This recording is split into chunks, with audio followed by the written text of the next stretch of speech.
नमस्कार दोस्तों। आज जो मनोवैज्ञानिक संप्रदाय का टॉपिक हमने कल शुरू किया था, जिसमें लगभग हमने 7 संप्रदाय पढ़ लिए थे। उसके बचे हुए कुछ संप्रदाय हैं जिनको आज हम पढ़ने जा रहे हैं।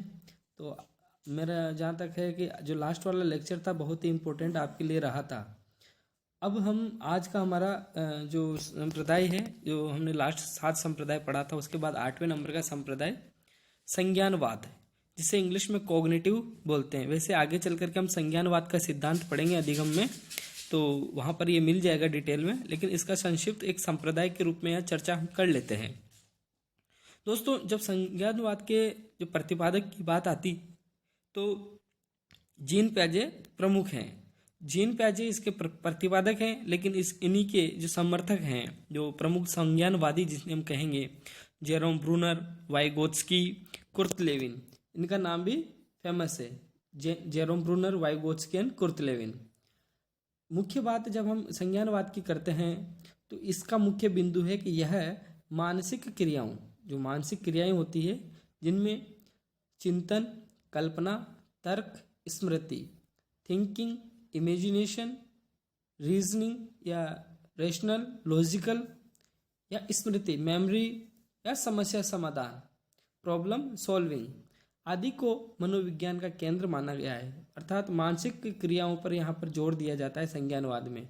इसीलिए इस संप्रदाय को निर्मित ये यहाँ पर इस राइटिंग हुई है, या तय समझे निर्मितवाद भी कहा जाता है। एक मुख्य बात आती है कि यह जो संप्रदाय है, यह संप्रदाय मन की तुलना कंप्यूटर से करता है। मन की तुलना कंप्यूटर से करता है, क्योंकि क्या होता है कि जो हमारी थिंकिंग होती है, कल्पना होती है, इसमें किसी भी चीज़ को लंबे समय तक बनाए रखने की क्षमता हो, इसीलिए मन की तुलना कंप्यूटर से की गई है। यह संप्रदाय व्यवहारवाद का विरोधी है, अर्थात व्यवहारवाद का विरोध करता है। एक मुख्य बात है, अभी तक तो वैसे मैंने किसी एग्जाम में देखा नहीं है, लेकिन ये पॉइंट ध्यान रखना कि व्हाइट बॉक्स की जो अवधारणा है, बस लाइन ध्यान रखनी है, आपको ज़्यादा डिटेल में नहीं जाना है। व्हाइट बॉक्स की अवधारणा कौन से संप्रदाय की देन है? संज्ञानवाद की। और कौन है इसके जनक? जीन पियाजे। इसीलिए फादर ऑफ कॉग्निटिव या संज्ञानवाद के जनक जीन पियाजे को कहा जाता है।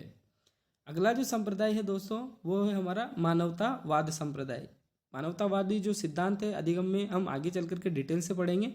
फिलहाल बात करें तो मुख्य जो प्रतिपादक की बात करें तो वो है मैस्लो। ध्यान रखना, मुख्य प्रतिपादक में मैस्लो। रोजर्स और मैस्लो दोनों अलग अलग ऑप्शन में आएंगे, तो हमेशा मैस्लो को चूज करना है। अमेरिका में इसकी स्थापना हुई 1962 में हुई। रोजर्स का भी इसमें बहुत ही मुख्य योगदान माना जाता है।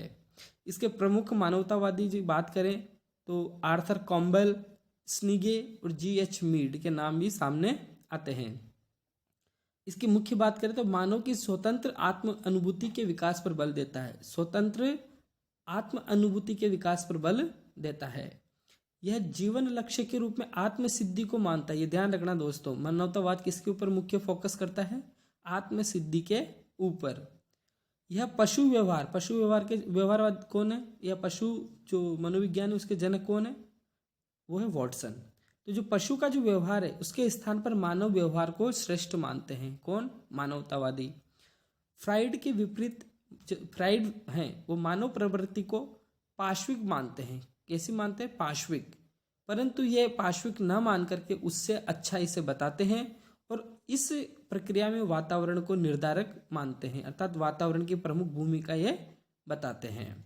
तो मानवतावादी आत्म सिद्धि के ऊपर और आत्म अनुभूति के ऊपर ज़्यादा जोर देते हैं और पशु व्यवहार अर्थात पार्श्विक प्रवृत्ति के स्थान पर मनुष्य के व्यवहार पर ज़्यादा जोर देते हैं। इसके प्रतिपादक मैस्लो हैं और साथ में रोजर्स की प्रमुख भूमिका है। अंतिम जो हमारा संप्रदाय है, जो हमारे एग्जाम के पॉइंट ऑफ व्यू से देखा जाए तो वह गत्यात्मक मनोविज्ञान, डायनेमिक साइकोलॉजी। डायनेमिक साइकोलॉजी या गत्यात्मक मनोविज्ञान संप्रदाय के जनक कौन है? प्रतिपादक वुडवर्थ। और वुडवर्थ की एक इम्पोर्टेंट बुक है जिसका नाम है डायनेमिक साइकोलॉजी। ये ध्यान रखने की बात है, डायनेमिक साइकोलॉजी जो 1917 में पब्लिश हुई थी। दोस्तों, अब तक जितनी भी हमने पुस्तकें पढ़ी है, जिस भी राइटर की पुस्तकें पढ़ी है, वो सभी इंपॉर्टेंट है। एग्जाम में मैंने बताया है आपको कि 2 प्रश्न बुक से जुड़े हुए आते हैं। मनोविज्ञान को व्यवहार व चेतना का विज्ञान मानते हैं। गत्यात्मक जो मनोविज्ञान है, वैसे आपको बताते वुडवर्थ एक व्यवहारवादी है, तो व्यवहारवाद व चेतना का विज्ञान मानते हैं मनोविज्ञान को। प्राणी किस तरह से व्यवहार करता है, इसकी व्याख्या भी गत्यात्मक मनोविज्ञान करता है। प्राणी किस तरह से व्यवहार करता है। ओके दोस्तों, तो ये जो कुछ छोटी छोटी बातें थी संप्रदाय से जुड़ी हुई, हमने 10 संप्रदाय लगभग हमने पढ़े हैं। गत्यात्मक मनोविज्ञान, मानवतावाद संप्रदाय, संज्ञानवाद संप्रदाय, साहचर्यवाद संप्रदाय, प्रेरकीय संप्रदाय, मनोविश्लेषणवाद संप्रदाय, गेस्टाल्टवाद संप्रदाय, व्यवहारवाद संप्रदाय एंड कार्यात्मवादी संप्रदाय और संरचनावाद संप्रदाय। ये 10 संप्रदाय हमने पढ़े हैं। ये 10 संप्रदाय बहुत ही महत्वपूर्ण आपके एग्जाम के पॉइंट ऑफ व्यू से हैं दोस्तों। आप लोग बस अपनी तैयारी करते रहिए। और एक और चीज़, जो मनोविज्ञान है, आपको वीडियोस को अलग अलग सर्च करने की आवश्यकता नहीं है। आप यूट्यूब पर सर्च कीजिए इंग्लिश ट्यूटोरियल्स DS पाठशाला, और इंग्लिश ट्यूटोरियल्स DS पाठशाला पर आपको प्लेलिस्ट मिलेगी मनोविज्ञान साइकोलॉजी की। वहाँ पर पार्ट 1, पार्ट 2, पार्ट 3, पार्ट 4 के हिसाब से मैंने वीडियोस अपलोड कर रखे हैं। आप आसानी से इनको प्राप्त कर सकते हैं और आप अपने एग्ज़ाम में आने वाले प्रश्नों को बहुत ही सहजता के साथ सॉल्व कर सकते हैं।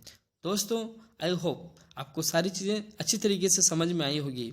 मेरा मानना है आप लोग यदि इन चीज़ों को अच्छी तरीके से पढ़ेंगे तो आप 100% सफल होंगे और आपके जीवन को, आपके भावी जीवन को, अपने माता पिता के सपनों को जरूर पूरा करेंगे।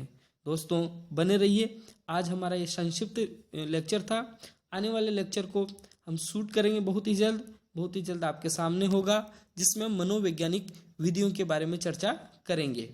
मनोवैज्ञानिक विधियाँ कौन कौन सी है, किस प्रकार से उनका इस्तेमाल किया जाता है, उनका यूज़ क्या है, इन सभी के लिए आपको थोड़ा सा इंतज़ार करना है। बस तब तक के लिए नमस्कार, गुड नाइट।